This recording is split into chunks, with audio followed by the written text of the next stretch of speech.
good morning. And first of all, I want to introduce our speaker or the person that we're going to be talking today, Ninfa Corina Amador Hernandez. We're so grateful to have you here today and just to be able to tell us your story and who you are and what are we, what we want in life and our hopes and our dreams. So I'm going to go ahead and let you start and to tell us a little bit about who Ninfa is so that everybody can get to know who you are. Thank you. Good morning. I want to say thank you to Dreamers Together for creating such an inclusive and welcoming space for immigrants of all kind. And as I will later talk, I'm fully undocumented. So there's like a difference between having DACA and being fully undocumented. So I really appreciate and I really advocate for inclusivity of all immigrants. So my name is Ninfa. I'm from Honduras. I was born in Honduras. And my family and I came to the United States when I was 5 years old. So I don't really have much recollection of my home country other than like pictures and just random memories that come up. So I basically grew up in the States. I went through the whole K through 12 school system in DC, Maryland, and Virginia, so the DMV. I'm on the East Coast. That being said, currently I live in Virginia. And I am in college studying political science, and I hope to graduate in May in a couple more months.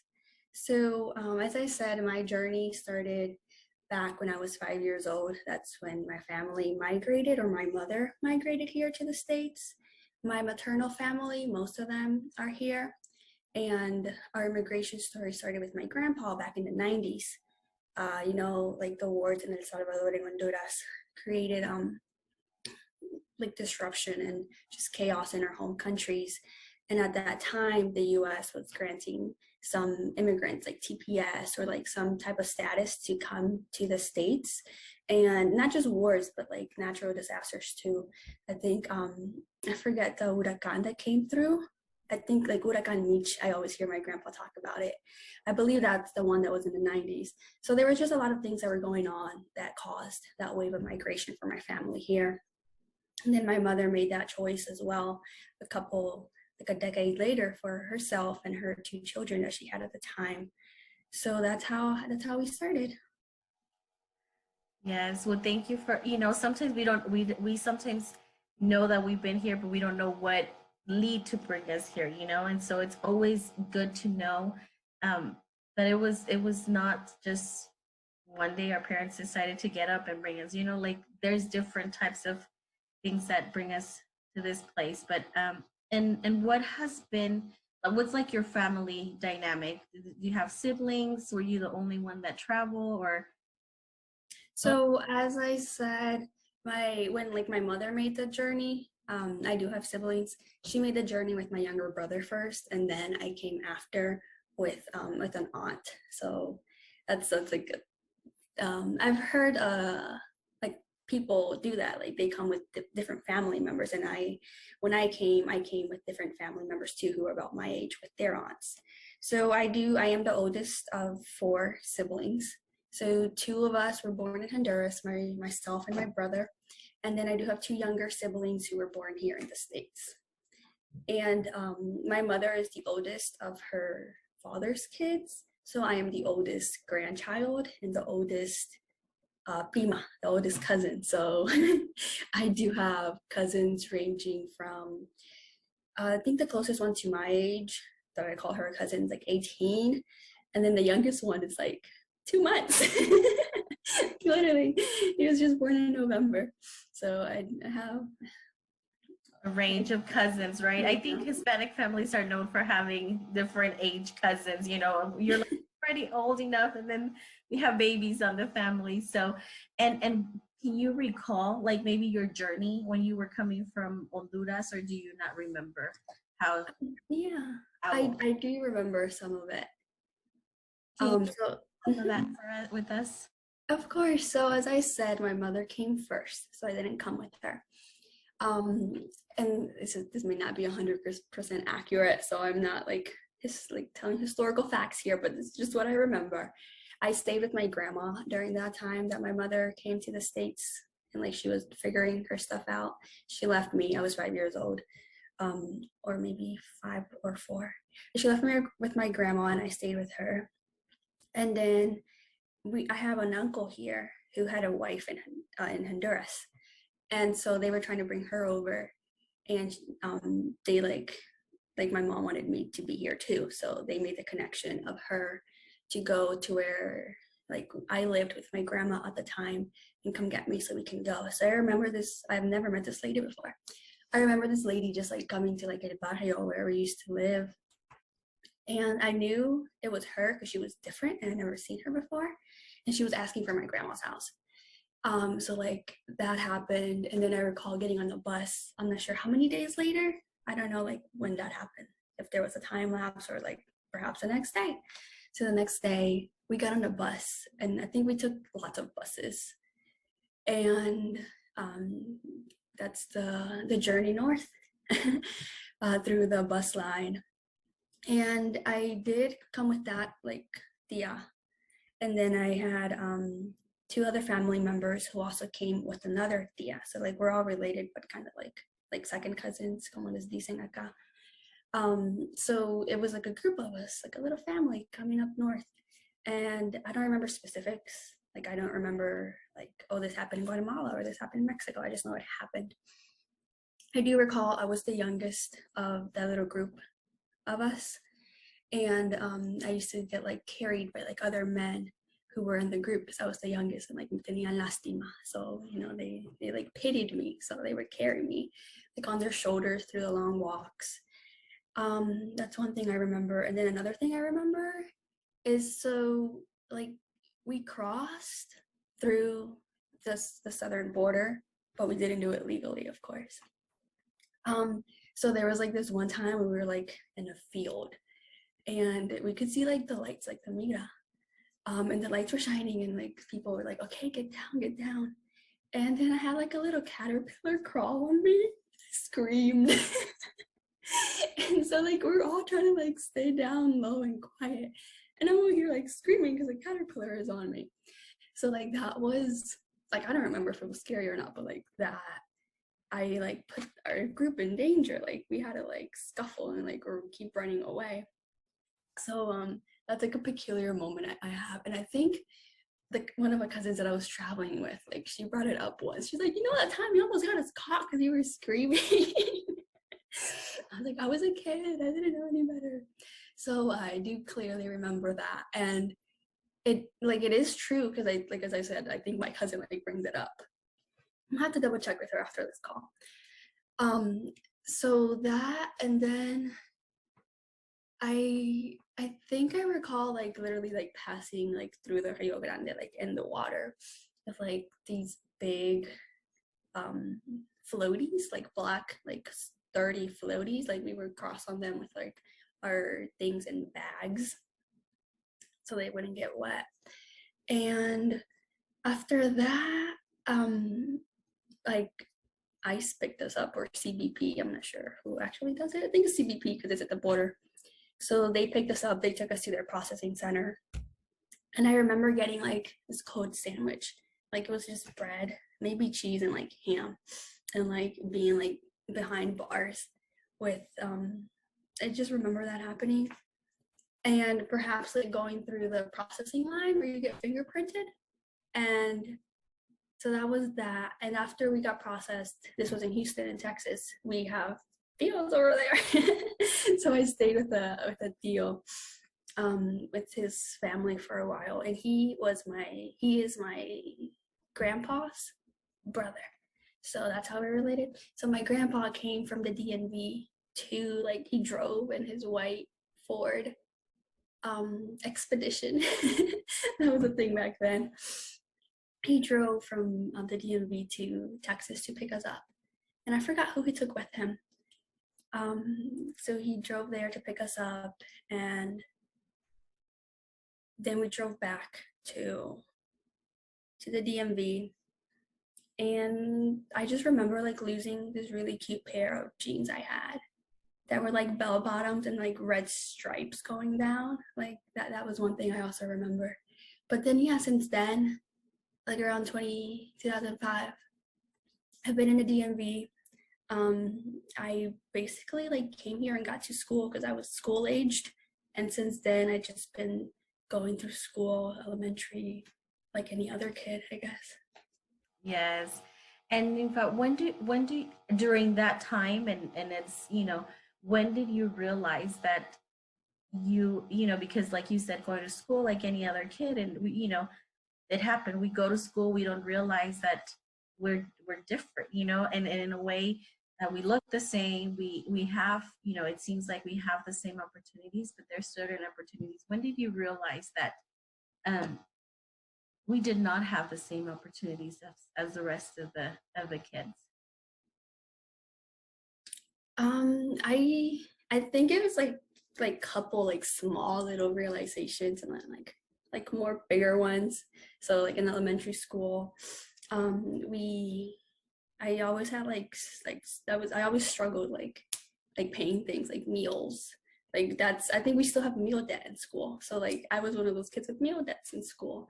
Or like not being able to go on field trips because of the financial or like other circumstances. My mother couldn't drive, like she didn't know how to drive, and back then I don't think she could get a license to drive. Virginia and Maryland now have very immigrant friendly policies, so like now we can get licenses, but back then we couldn't. So that was like a big thing, and like we lived in Maryland, but now we live in Virginia. So that happened after a family member was deported. So like that was very big in our lives because we made a big change, not only in the state that we were living in, but also just how our family dynamic was going forward. So that was a big change. That like like red flag kind of like what's going on, why is this happening? And it's because of our immigration status. And then in middle school it was very middle school was like fine. And then when high school came, it was in 2014 that I started high school that fall, and that's when like I turned 15. So under the DACA program I was 12 when it was implemented. So I was in middle school. Like middle schoolers don't need DACA apparently. So I wasn't eligible for the program.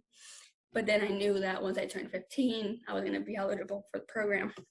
So I remember in my high school library, like Googling up the I-821 forms and like printing them out and see if I could fill them out. I was like a 15-year-old in my high school library. So that was like a big sign of like I'm different. Why am I doing this right here, right now? And then throughout high school, when I was 16 and as a sophomore, everyone was getting cars, and I went to a governor's school, so those are like well-funded public schools. So I was around like very affluent kids with like stable financial families. So everyone was getting cars and getting their licenses. And in the driver's ed program that we went through, so we went through the driver's ed program in school, and you would take the class and then you could get your driver's licenses through the school. So the one of our homework assignments was to bring a signed like driver's hours, like when you're just watching someone drive. So we were supposed to have a signed one of those. My mom doesn't drive, so like how was I supposed to get it signed? So I had to work around that. And thankfully I had a very friendly bus driver, and I was always on the bus. So I always sat like right next to behind her, like that seat that's like you can see her, not behind her, but like across from her. I always sat there and I would just like stare and look at her drive, and I would have her sign my sheet. And then like our driver's ed teacher, he would be like, okay, driving logs. And then for those who had permits, okay, behind the wheel, like give me your 2 hours every week. But I didn't have a permit, so like I didn't have to turn that in. But I didn't have a permit not because I didn't want to, it's because I couldn't get one. So that class, like every day going in there, now thinking about it, like I don't know how I did it, because that's like very triggering. going into a space that you're not welcomed. But I guess that's just how we live every day, to be honest. And then junior year, college applications.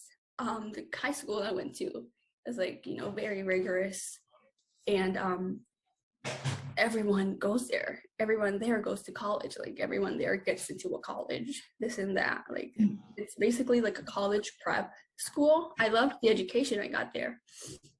But yeah, their standards are like very for, I guess, like the white middle class and upper class. And, there were minorities in there that were mixed into that, which is kind of good because that's how I've gotten so many opportunities, I guess. But that time was also very hard, but I had throughout my whole school journey, K through 12, I've always had guiding teachers and mentors, and I'm like so blessed because of that.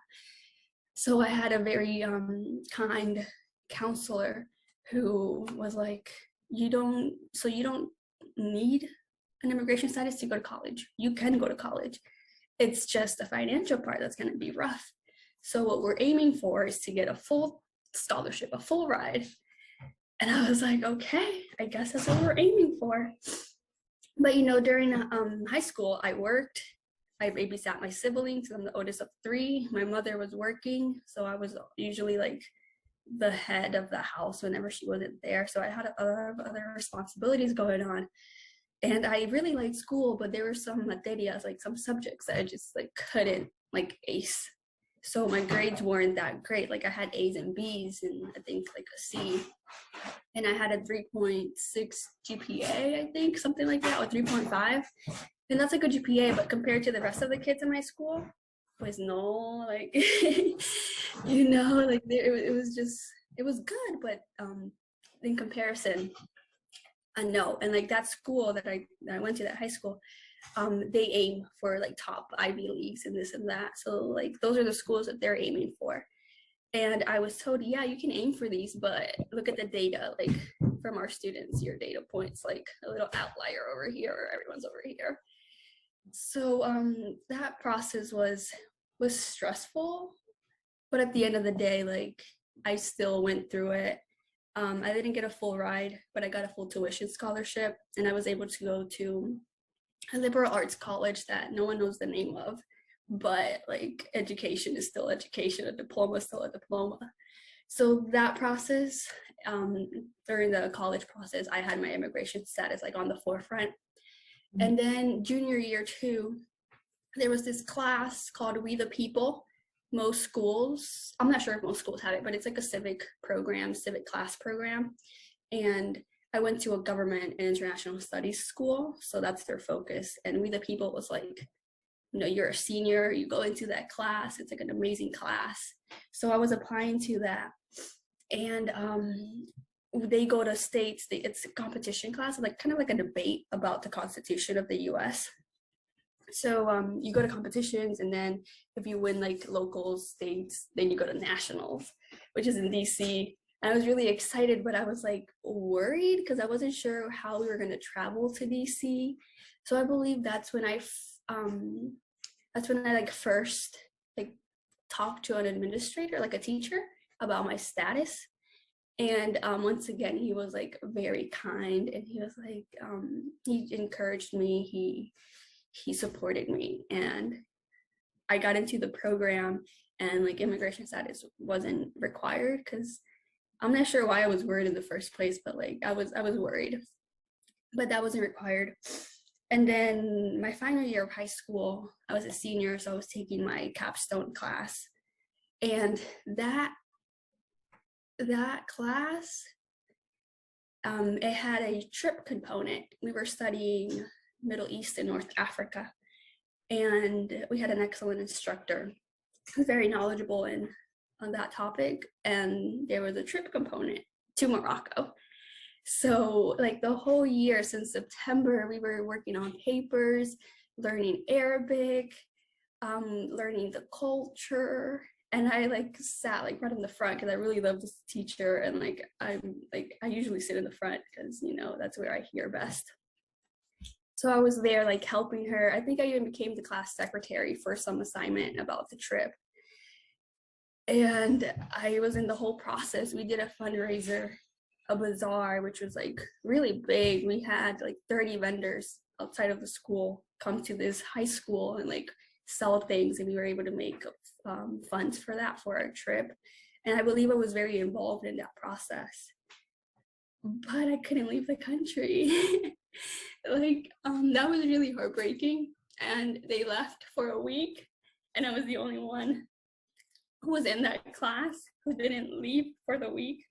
I don't remember how, like, I guess how I got through it, like talking, like social wise, like, oh, why aren't you there? I don't remember how I got through it, but like, it doesn't matter now. But yeah, that was really hard. And currently, with like state changing state policies, they're more inclusive.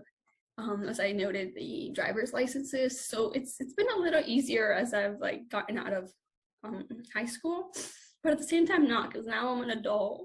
I need to work. So, you know, that's always a struggle, not being able to get like a corporate or just like a regular employee. Like I can work, and we are legally able to work, but it comes through other avenues that are a bit harder, a bit messier than just, you know, asking someone to employ you.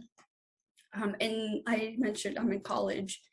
I got a full tuition scholarship, but that doesn't cover room and board and like other college related expenses. And I am not eligible for any state aid.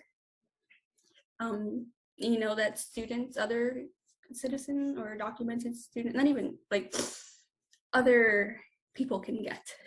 Yes, and it's hard. It can be hard, and it, you know, you just think about it, and it's like, you know, those are kind of things that kind of, for some people, it's a stopping point because they can't work or they can't, you know, and it's like, how are they gonna add more debt to their everyday bills? You know, like you have to pay rent, you have to pay food, you have to do this.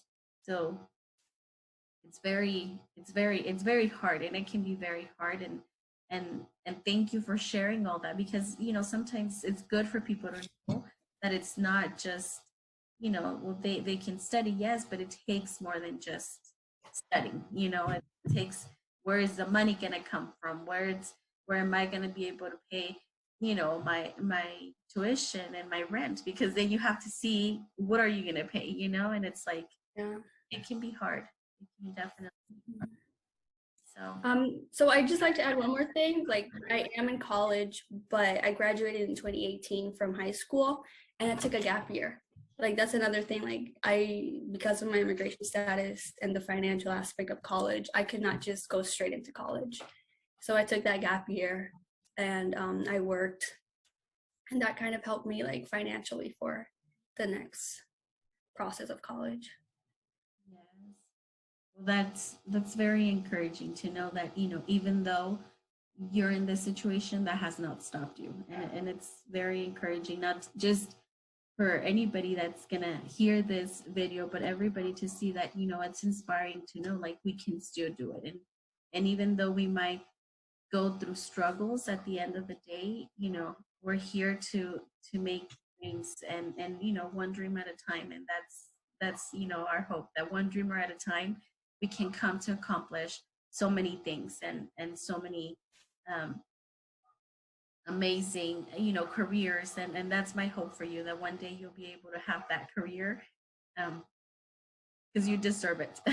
So, you know, and I guess I want to, you know, we've talked about the struggles, we've talked about, you know, when did you realize that, and when did you realize that, you know, this was happening, especially in school, and you mentioned about, you know, your life now, that you know you can having in a job, or you know, like a corporate job where you can be like, you know, this is where I'm going to work, and it can be hard. So what is the dynamic now, you know, now that you're still going to college, right? And what's that dynamic from the beginning to now, and where do you see like things have um where do you want to, I guess, all this to be, how do you want doors to open, or your Um, what was that last part? like your hopes, like where do you want this, you know, like where do you want this to open opportunities for you, for other kids that were brought, just because of a deadline? It's like, you're still were brought as a child, you still have those opportunities. What would be your hopes? So my hope is, along with the 11 million undocumented immigrants and like the 800,000 DACA recipients, along with like many other people, would be, for immigration reform. We've been talking about this since I can remember, like back to the Obama presidency. We went through Trump, and now we're going through Biden. And that's like the biggest thing for myself, my community, everyone who would get relief from this. That's the biggest thing. That's like the umbrella that covers everything at the federal level. Immigration reform. I would love for that to happen. And inclusive immigration reform. Like, we hear about the dreamers, but like also our parents, they're also like, the OG dreamers. So we need inclusive immigration reform.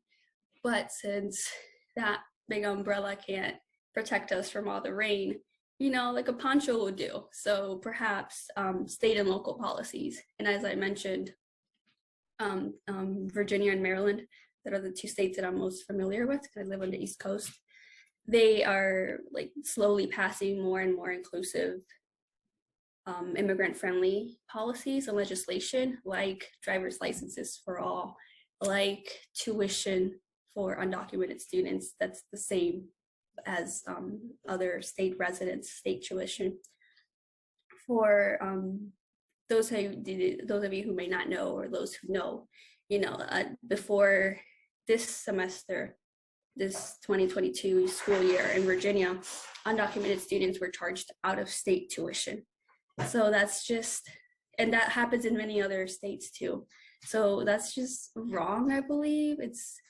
It leaves so much out of the table, or on the table. Like the state is providing education for 12 years free, and then you lock out these students who have been your students for the last 12 years and not provide them further opportunities for them, like higher ed or other things. So more inclusive policies on education, on like business policies. We have lots of business owners who, have their ITIN, have everything filed. They have their EIN with the IRS, like everything is in order. But then some state policies don't allow them to get certain licenses or certain certificates. So there are just many policies that are hypocritical. They take your money, but that's it. Like, no, that's all they want. And no, like we live in a community where it's not just like, we live in a very capitalist community and society. And I would like to see that shift to a more human-centered society. So more policies that are more human-centered and more humane in general. My hopes would be, for everyone, regardless of immigration status, to be able to pursue their dreams, to be able to pursue their hopes and desires, and be able to live freely without fear. Just be able to be at peace, without having something over you as big as a status or like a piece of paper. So I guess that would be like my biggest thing, because once we have that, then everything else just becomes easier. We'll still have struggles, but it's like, I guess, daily, like routine, normal struggles. Yes, because I think, just the journey of, like you mentioned, when your mom was not there, you had to be in charge. And it's that responsibility of, we don't realize how much responsibility is given to children of immigrants when their parents are working, and like you said, we just want those regular struggles like everybody else has, without the even getting out of your house for work. Like, you don't know, if you could be detained or anything like that. So just that everyday struggle that we live with, it's so hard, and so I know that one of the biggest things, we want to see obviously is the reform, and that would be much easier for all of us. And we've talked about it, and they've talked about it for so many years. And I think that, I think it's time that people get to see and hear all these stories, and they can see, like they can see a face that it's not just, we didn't decide to come to the US, like that we were brought, and it's like we don't have that choice. And but also we don't know what made our parents take that decision, but they also have that opportunity, so um I guess one of my biggest things about this is like, what can you tell people that feel discouraged, or that, you know, that has helped you? And I'm sure that there's days where it's still not easy, but what has helped you to get through some of these struggles? And, what keeps you going? What keeps you motivated? What keeps Ninfa going and being like, I'm not gonna give up? Like, tell us that. So I guess it starts with community, whether that be, your family, your friends, or just the network that you have. Having, a solid base with them. Like for me, I think it's my grandma and like my family in general, my mom and my siblings. Because as like I was the head of the house basically throughout like middle school and high school, I was like, my mom was the one making the money, but I was making sure that the bills were getting paid with that money, like, administrating everything. So I feel a very close connection to them. And they've always seen me as, like the one in charge. So I guess that expectation of not letting them down, but not in a bad way, like in a healthy, in a healthy way that keeps me going. And my grandma, she's so supportive. She's always like, giving me kind words of affirmation and like, mija, you can do it. Like, síguele, échale ganas. And like, cause she knows it's hard, but she's also like, you can do it because I can. So those things keep me going. And then other things that keep me going in times that are hard is doing things that I like. Like I love being outdoors, hiking in the summer, the beach, the water, like just being outdoors. I love that. So that recharges me whenever I'm drained. So having those avenues has helped me. Also, just knowing that like you want something and maybe you can't get it right now, or like in the near future is not possible, but if you keep working, you're gonna get it. It's gonna come true. So just being patient with yourselves, or that with myself, that has helped me get through it. And I do have like a religious background, so I have faith in God, and that has also like strengthened me. And that religious background is also part of like the community that I have. So they're supportive. They may not know like my situation, but I've just have like wonderful people in my life that like I don't even like tell them, or like they don't know what's going on, and I always like get like a message or something like encouraging me to keep moving forward. So I guess like those pillars have kept me going. It's so nice to have those people we can count on, right? Even when we're not looking for it, it always comes in that right time when we most need it. Or and so, Ninfa, is there anything else you want to share? This, I'm giving you this space for you to just tell us, whatever you want to tell us, whatever you want to tell the dreamers, and just, we're so grateful for giving us the opportunity to come and be part of your life for a little bit. But I'm giving you the open floor, whatever you want to do together. And as part of the Dreamers Together, we just want to be uh, we're grateful for giving us this opportunity, because we want to be able to connect with people, and we want people to get to know people that are in the same, are struggling with the same things, and they need to hear that there is hope, that there is, that sometimes we might not see it right now, but we're hoping and we're all praying for the same thing. So as part of the Dreamers Together, we want to thank you for that, and I want to leave the floor open for you to tell whatever you feel like telling us. Thank you. Hearing you thank me for my time, like, no, thank you guys for creating this space. Like, I have no idea how I found Dreamers Together, but it's been within the last month.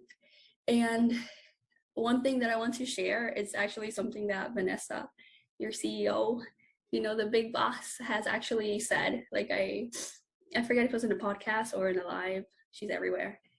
But she basically said that, like, we are human and we deserve everything. I think she was talking about advanced parole and like her dreams. Like, if someone tells you, oh, this paper doesn't work, you make sure you have your facts and you state your case, because you deserve this. I'm a person that like not shy, but if something is wrong, I'm not going to speak up about it.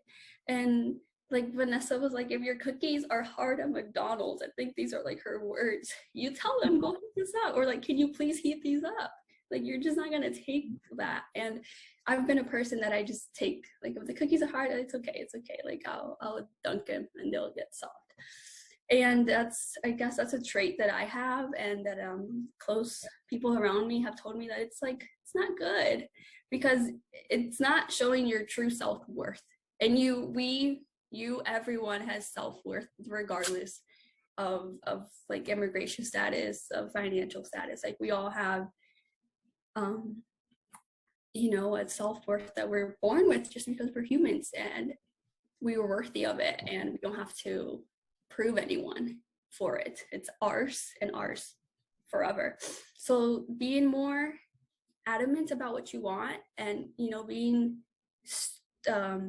strong in your conviction about what you want, that's something that I'm working on, and that's something that I would tell anyone who's going to watch this to do it, regardless if it's like filing immigration paperwork and you're strong about your conviction that your paperwork is right and that officer needs to know their stuff, or if it's at a restaurant, like, make sure your cookies are right. Like, you just, whatever aspect of your life, know your self-worth and just take it with you, and be strong in your conviction that you deserve everything. I think that's the biggest thing. And along with that, just community. I really love the community, because it's like within the last 6 months is when I've actually found a community like myself, first gen college, undocumented Latina. Like, I found a bunch of these other networks. So building that community is super, super important, because if we don't have that community, then it's like we don't really then like, we're not gonna grow and achieve our potential. So I think that would be it.